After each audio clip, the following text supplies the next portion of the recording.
Hari abantu batunga amafaranga ari benshi, abantu benshi bakajya bibwira ati ngo uyu muntu ashobora kuba yaragize amahirwe, ngo ashobora kuba yaragize ngo umugisha, ngo ashobora kuba yaragize ngo ibintu ngo bimutunge, ariko icyo nakubwira ko iyo uzatunga amafaranga nawe ubwawe urabimenya. Ikibazo wakibaza ati ngo ese ubu ngubu umuntu yabimenya gute rero uko azatunga amafaranga, se yabimenya gute nimba afite umuhamagaro munini wo kuzagira amafaranga menshi ku hazaza?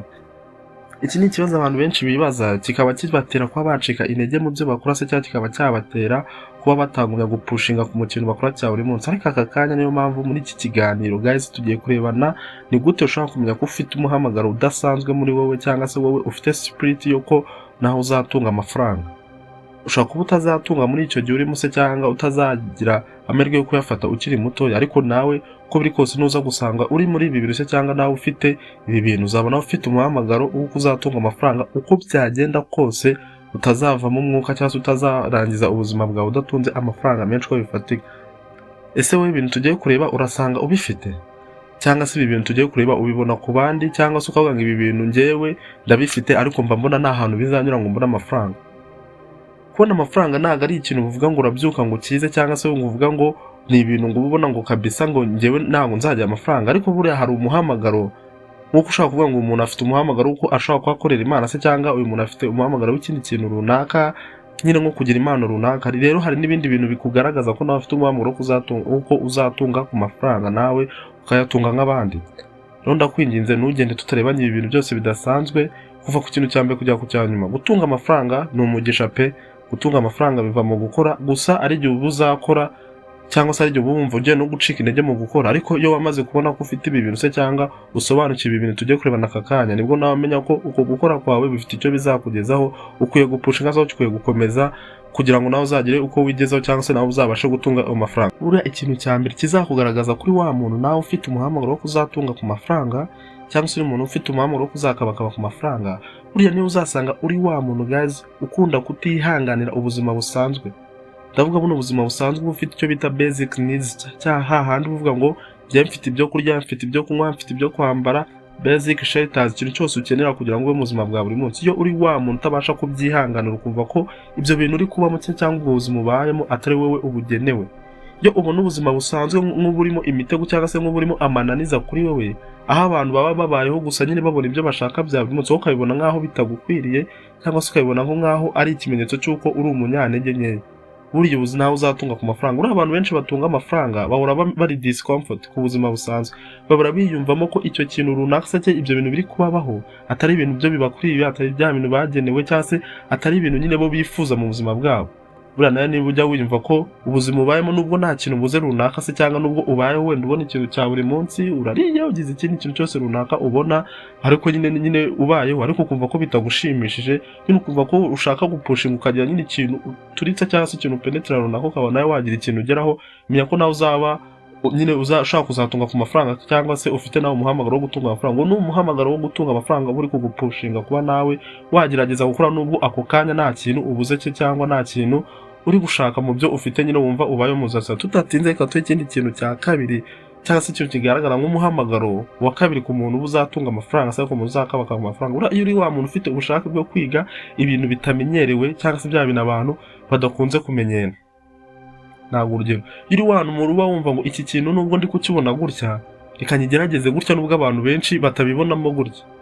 Buriya niba ushimishwa no kumva ko ikintu ukuri kukibona wagishakamo kugikoramo ikintu gishya, ugerageza gukoresha internet cyangwa se ibintu byose, no kumva we wagira ikintu ukora ku giti cyawe, nyine buri gihe uhora wibaza ati se kuki ibi bintu bimeze gutya, kuki ntabikora gutya, nimba uyu muntu yarageze kuri ibi ni kweki yabigezeho, nyine ukumva ko wewe uri gushaka gusobanukirwa ibintu, utari gufata ibintu just uri kureba ako kanya ngo ari byo ugendera, kumva wewe nyine ibintu byose uri kubona uri gushaka ko wabitekereza ku yindi opposition, cyangwa se ku kindi kintu abantu batari kubibona gutyo kuri iyo side.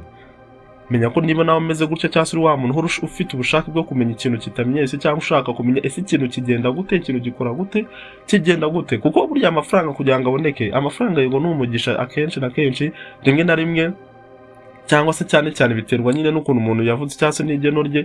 Ariko buriya amafaranga ava mu gukora, ndetse akenshi akaza no mu mugisha. Buriya uzabona abantu benshi, wagerageza nko kureba muri quartier cyangwa se ahantu utuye, hari umuntu utunga amafaranga, wareba just nk'imitekerereze cyangwa se urwego rw'ibintu azi mu mutwe, ukabona ko bidakwiranye n'amafaranga afite.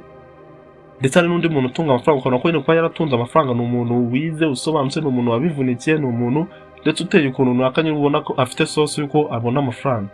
Ariko hari n'ibindi bintu biba bikugaragaza ko nubwo utayafite nawe ufite irya n'iryo kuzatunga, mu gihe uzaba ufite ubushake bwo kwiga ikintu gishya cyangwa se kwiga bya bintu bitamenyereye. Ntabwo urugero nk'ubu abanyarwanda ntabwo tumenyereye cyangwa abanyafurika ibintu bya crypto cyangwa se ibintu by'ifaranga koranabuhanga twe ntabwo turimenyera. Ariko uri wa mushaka kuvuga ngo njye nimba bavuga ngo ifaranga koranabuhanga iyo urisobanukiye cyangwa ngo urigiyemo ese urikora gute, ukaja nyine ugashaka kujya deep ngo umenye uko iryo faranga rikora, buriya nabyo biba bigaragaza ko ari ikintu wajya buriya nyine kuri imbuga nkoranyambaga kabisa. Iri faranga hari ukuntu babikora nyine ku bantu babisobanukiwe, hari ukuntu trading bakagurisha exploring nyine ibintu byose runaka, ukaba wabasha kuba wabona inyungu biciye mu iri faranga koranabuhanga byitwa tradings nyine online, nyine gukora business za online. Ariko uri wa mushaka kumenya nyine nk'ibyo bintu bitamenyerewe, ari ukuntu bisobanukirwa. Ndikuguha urugero, ushaka kwisobanukirwa ukabasha kuba wamenya uko bikora, rimwe na rimwe ugasanga ni ibintu biri gufitinga nuko umeze kwa kundi nyine, hari ukuntu uhura n'ikintu ukumva nyine kiri kugufitinga imikorere ya buri munsi, ukumva nyine muri guhita mukorana, ugasanga muryanyemo muri ibyo bintu, none ugasanga niho usanze n'umugisha wawe wari uri, kuko ariko wagize iyo spirit cyangwa se wagize uwo muhamagaro wo kumva ufite ubushake bwo kumenya ibintu bitamenyereye. Turebe ikintu cya gatatu, buriya iyo uri wa muntu uba akenshi na kenshi ufite ubushobozi bwo gutekereza ibintu mu buryo bwagutse, atari ukuvuga ngo ubu kubona ibintu uko bigaragara. Ijya gusanga icya kabiri, ariko ntabwo urundi rugero, nimba uri wa mushaka kuvuga ngo se nimba ndi kubona iki kintu ese tugikize muri iyi opposition ibyo byakunda cyangwa se bimeze gutya se ibyo byakunda.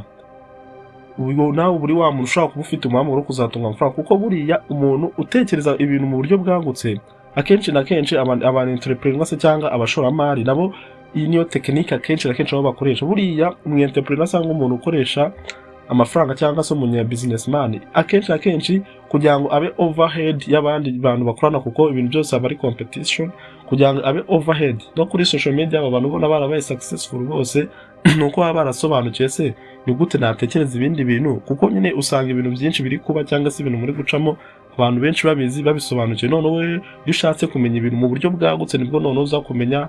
Akenshi babyita innovation mu bantu entrepreneur tuba turi kugendana, akenshi babyita innovation. Iyo ushaka kumenya ibintu mu buryo bwagutse ukamenya udushya ibiki byose, ni handi usanga nyiri kujya hejuru y'abantu. None nibwo udafite ibyo washora cyangwa se udafite ibyo watekerezaho mu buryo bwagutse bikomeye, ariko burya uzagenda ubirebera ku tuntu duto tubona, ukabona nyine ugiye nk'ahantu runaka ubonye ikintu ukabona wowe ukibonye mu bundi buryo cyagenda gutya buri gake gake, biba bigaragaza ko mu gihe uzabona akantu gato guys waturitse rero wayatugenderaho akanga, icyo gihe uzasanga ko nawe uzaba ufite amahirwe yo kuba wahita ubona nawe ku mafaranga, cyane cyane nyine mu bintu nk'ibyo byerekeranye n'ubushoramari cyangwa byerekeranye n'ibintu by'amafaranga. Ni iki ngiki cyari ikintu kigaragaza umuntu ufite umuhamagaro wo kuzatunga amafaranga guys. Niba nawe wibumvamo ko ufite ubushobozi bwo kuba cyangwa se uhora ubyibona mu buzima bwawe buri munsi ko iyo ubonye ikintu utagitekereza uko kigaragara ugerageza kucyumva mu bundi buryo bwagutse, menya ko nawe wifitemo spirit yo kuba uzatunga ku mafaranga. Iki ni ikintu cya kane kigaragara nk'uwo muhamagaro. Buriya iyo uri wa muntu ufite discipline yo gukora ibintu nubwo nta motivation ufite, cyangwa se uri wa muntu uba umva ngo ikintu uri kugikora nubwo nta muntu uri kugutera akabaraga se cyangwa na inspiration ufite yuko icyo kintu wagitunga cyangwa se wagikora. Buriya abantu benshi batunga amafaranga menshi ntibategereza inspiration cyangwa se ngo umuntu ugupushinga ngo ukora iki kintu ngo ukora iki kintu, nyine ukabona ikintu nikiri kugenda neza ariko ugahora upushinga nyine ukigerageza. Abantu batunga amafaranga se cyangwa bazayatunga bo bahura muri spirit yo gukora, ntabwo witenga ikintu nubwo kitari buguha inyungu. We aba yanga kwicara guys, aba yumva ko yahora akora kugira ngo arebe ko even more ngo atari kugenda neza ariko ari igihe byazagenda. Buriya ikora ibintu nubwo wumva unaniwe, wumva uncika intege, nta kimenyetso cy'uko ibintu ukora bizakugeza ku kintu gikomeye cyangwa se ari ikintu runaka bizakugezaho. Iyo uhora ufite iyo spirit yo gupushinga yuko wakomeza ukora even more byazagenda neza ukabibona cyangwa byazagenda nabi, nube warataye umwanya wo kwicara naho uba ufite spirit cyangwa se uba wifitemo umuhamagaro yuko nawe uzatunga ku mafaranga. Rero ikindi kintu cya nyuma tudatinze ni igihe uba ufite ubushobozi bwo kuvugana n'abantu bakomeye nta gihunga, nta kwikanga se cyangwa nta kujijinga cyangwa se ngo ujye nko kudidimanga runaka. Buriya uri wa muntu uba ufite nyine hari ukuntu umuntu avuga kuva nyine ijwi riri kuva mu gituza nyine afite just confidence. Buriya nawe uba uzatunga ku mafaranga.